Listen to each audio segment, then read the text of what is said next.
it's Zainab and you are very welcome back to my channel. Before I start talking about the subject of this video, I wanted to show you guys my hair. That is one of those phases in growing out your curly hair, and in this very specific phase it looks ugly no matter what you do. Like, it really doesn't matter what you do. It's not gonna look right. And I've been struggling with it a lot in the past few weeks, but I can't wait for it to grow long, and I can't wait to have long hair again and style it in different ways and stuff. But before talking about anything else, let's get to the subject of this video, which is about losing a friend.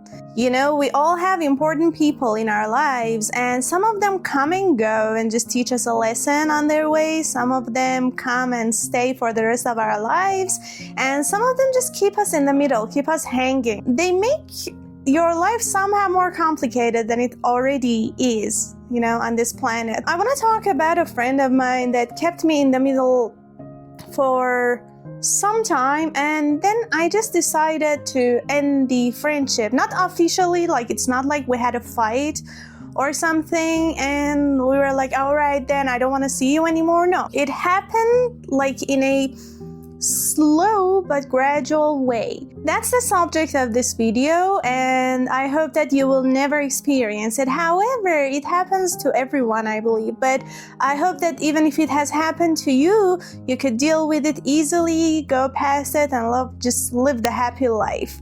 My friendship with this friend of mine that I'm gonna call N, I'm not gonna say the full name, goes back to when we were both in middle school.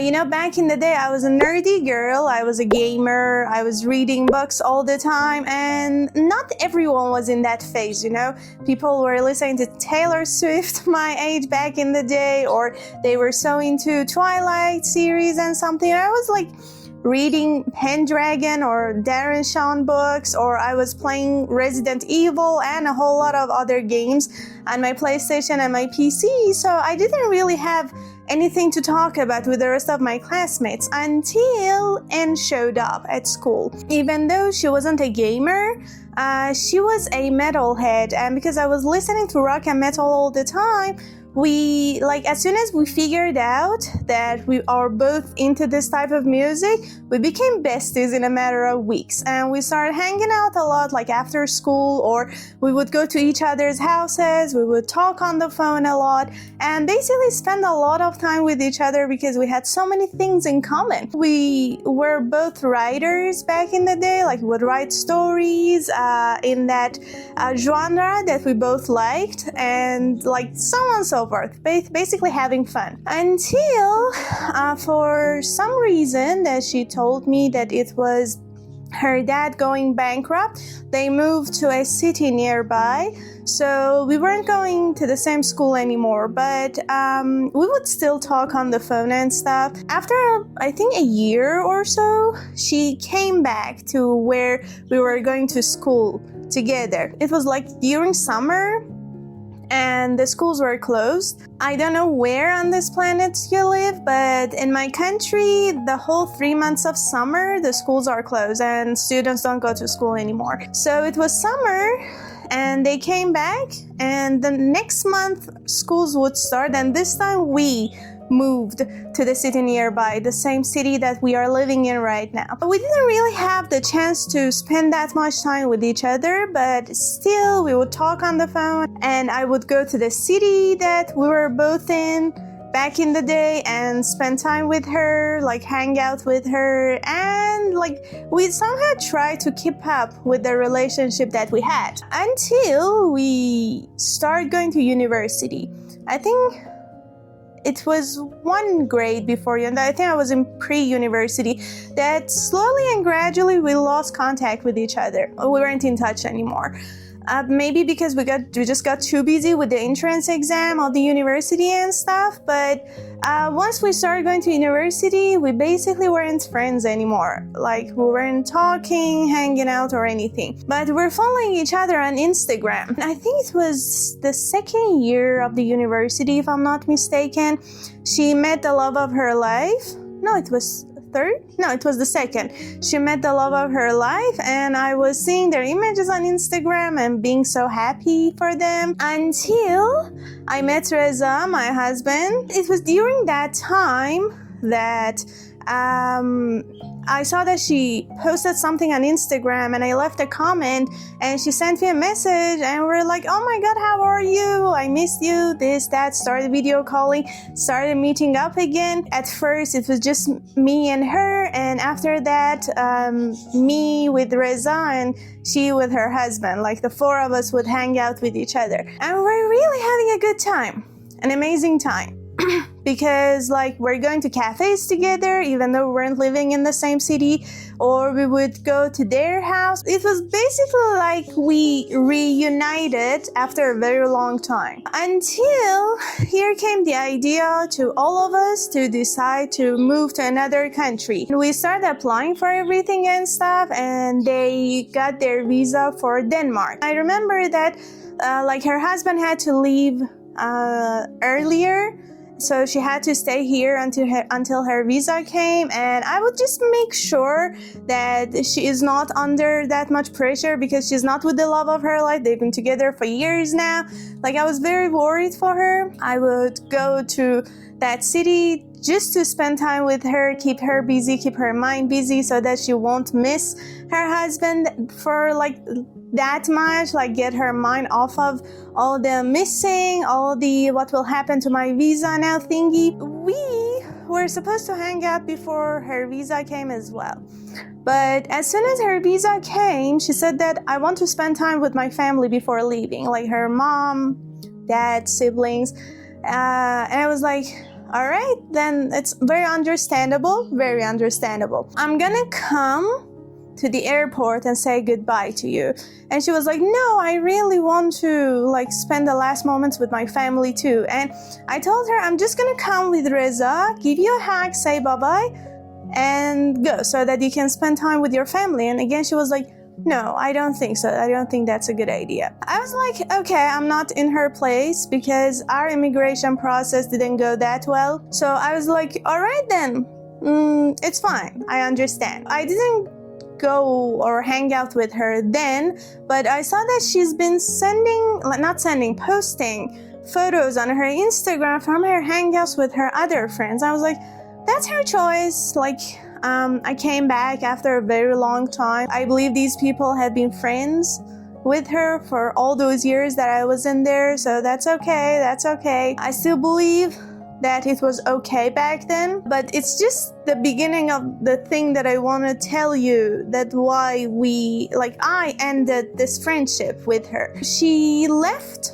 to Denmark and they started living their happy life in that country, which is a much better country compared to mine, compared to ours, that we are living in right now, but we're still on the process of immigration. She went to Denmark, and at first I was like, so they just started their life together. It's another country. It's a lot of challenges. I just try to keep the connection moderate, send her messages from time to time, just asking how they're doing. Or she sent me a video message. I sent her a video message. During that time, our immigration process to the UK got cancelled because, Reza got accepted in Manchester University, but his A test took too long that we couldn't make it to the university. Our plans got cancelled. And after I told her our plans have gotten cancelled, I don't know whether she did it on purpose or not,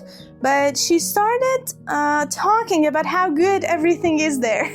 Oh my God, it's a very good country. Immigration is amazing. I know I found a job that pays me this much with all these things. It's not there in Iran, in this country that we are living in right now, and so on and so forth. And I was like, oh my God, that's awesome. She's living her happy life, the life that she's been waiting for a very long time, with the love of her life, in a good country, with a good job, this and that.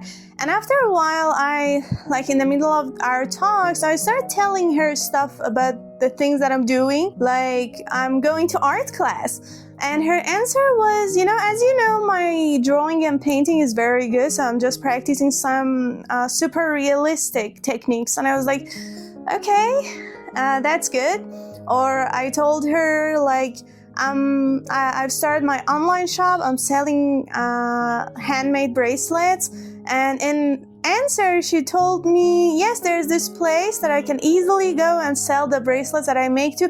Like, no matter what I was telling her, all she would give me in response was, I'm doing the same, but in a much better way than you are doing. Like, it gave me that kind of life. From some point, I stopped talking about these things to her as well, because that was weird. Like, it would make me feel weird. Like, no matter what I would tell her, it was always like, I'm doing it better than you. At first I was like, yeah, maybe, I know she's been drawing like a few years more than me, or I know, maybe she's been making bracelets and I don't know. But it was just happening over and over and over again. I kind of lost my comfort zone with her to share the things that I'm doing, because, she's been there before, she's been living here before, she's been through the process of immigration, they've had failures before, and they know that. I really do believe that they know that, how it makes you feel.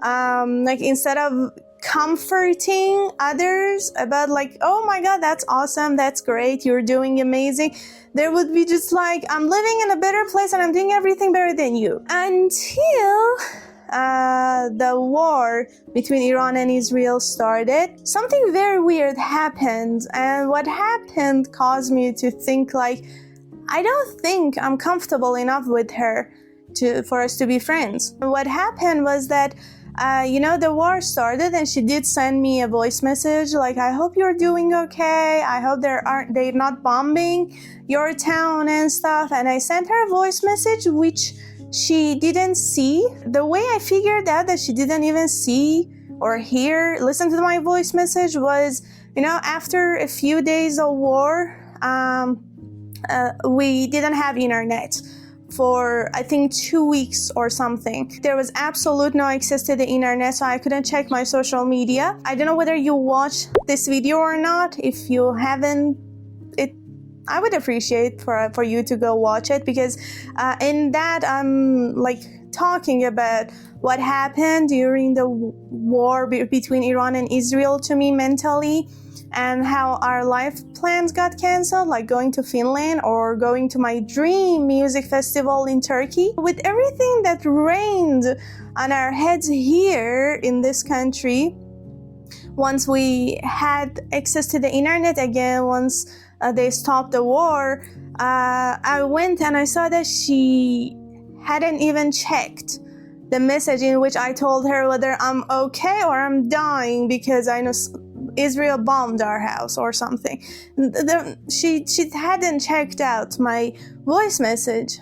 Like, it was as if she sent the very first voice message just as a part of her duty as a friend, not because she actually cared, but because still I tried to be understanding. I sent her a voice message and told her, yeah, the war is over. However, she knew because her family lives here.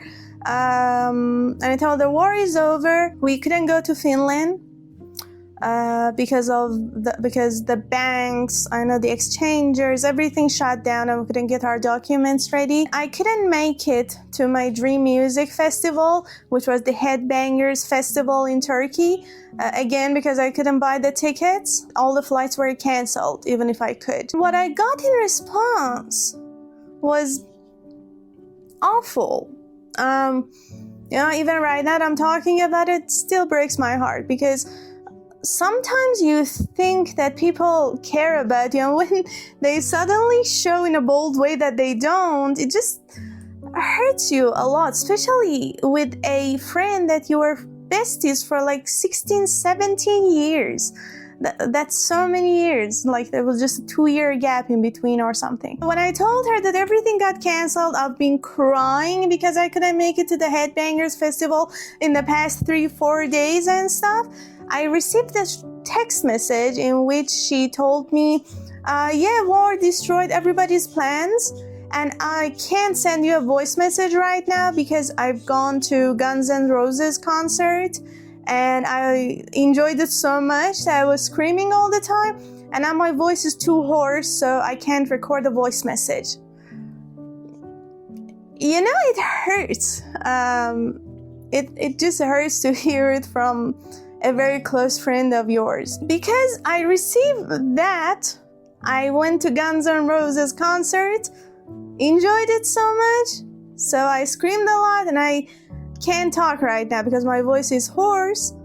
When you hear that, after telling her that I've been crying in the past few days because I couldn't go to the music festival to see my favorite rock singers in Turkey because of war.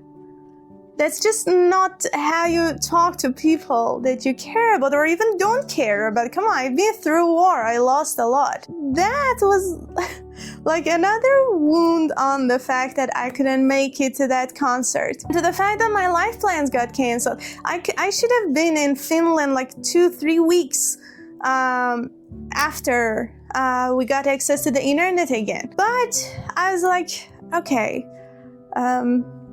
it's okay. And I waited for her to send me a voice message. She didn't. She didn't up to, I think, last week. I think the war ended at the very beginning of July. And right now that I'm recording this video, I think we are at the end of August or something. And she didn't send me a voice message up to last week. That she said that she didn't even talk about the things I was telling her to somehow comfort me, make me feel better. She was like, yeah, I found this new job and this new workplace and I'm loving it. I know my husband has found this, that, we're changing our house. And I was like, where am I in the whole story? I just told you that I've been through a lot. I just needed a simple, I'm so sorry that happened to you, or I know, I was too busy, I couldn't send you a voice message, or a lot of other things that like even you would tell a stranger to comfort them when they've gone through all these things that I've been through. It just hurt. It just hurt a lot. After listening to her voice messages and playing them for Reza too, because through my voice messages and her voice messages, our husbands were also involved because 4 of us were friends together. We just decided not to answer those voice messages because, you know, when you call someone a friend, you expect caring. You expect them to be worried for you. You expect them to be someone that you can share your happiness, sadness, the good events, the challenges, everything with them. All I got since she left this country and went to the other country was constant show off. No matter in what situation I was, she was showing off all the things that she gained in that country. She tried to show off that I'm better than you in everything that you do. And then when I told her I lost everything because of the stupid war that happened between 2 stupid governments, I lost everything. And that was what I got in response. I was like, no, that's not what I want from a friend. That's absolutely not what I want from anyone.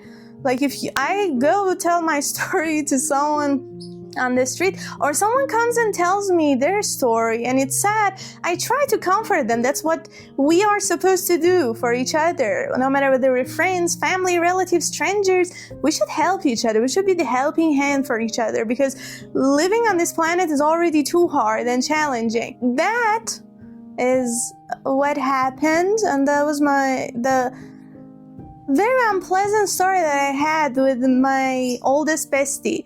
The reason I say my oldest bestie is because, you know, as someone who's not that sociable and doesn't share a lot of interests with other girls my age, like I constantly want to talk about books, games, music, animals, this, that, well, everybody wants to talk about. I know, makeup, this pop singer. Not that all these things are bad, but they're just not my type of thing to talk about or to talk to other people about. I haven't really had so many friends in my life. I think less than 5. Even if we count the friends that I had in my workplace before the pandemic, it's less than 5 people in my lives were people that I called them friends. They should be on some other level for me to establish a friendship with them. But she lost that level of thing for me. I was like, I'm just gonna watch her through her social media and clap for her and be happy for her that she's gotten somewhere that she's been waiting to get to for a very long time now, and that's about it. I don't think I want to have such friends anymore. And I hope that if you are having some good friends, if you have good people in your lives, like Bahar for me is my bestie, she's like a sister to me, and if she's happy or sad, she comes to me. If I'm happy or sad, I go to her, I care for her, and she cares for me, and that's why we've gotten it this far together, even though we are very different. Our tastes and everything are different, but we still can talk about everything and nothing together at the same time and care for each other no matter what happens. And I hope that you have your own Bahar in your lives. If you don't, you will have one in your life, because friends are very important and they are people that can save you from the downs of your life, and they are the ones that you can celebrate the ups of your life with them. And I hope everybody to have a Bahar in their life, someone that they can rely on as a friend and spend their good and bad times with them. That was my story with N and her husband. It was kind of hard to come and talk about it because I don't know whether she's gonna watch this video or not, because the story is too unique, and if she watches it or if her husband comes here and watches it, they're gonna know that this is the video that's about them. But we shouldn't be the ones who feel bad about what bad things other people do to us. So I won't regret it even if they do so. I'm about to say see you in the next video, guys, but before that, I wanted to remind you to like, comment, and share this video, subscribe to my channel, and support my tiny channel on YouTube. And also, more important than all of these, don't forget to hit the notification bell so that whenever I release a new video, you can know about it. Come here, watch it so that we can talk about it. And also don't forget to share your experience, good or bad, about people who you used to call friends or you are still calling friends and having the time of your life with them in the comment section. See you in the next video. Bye.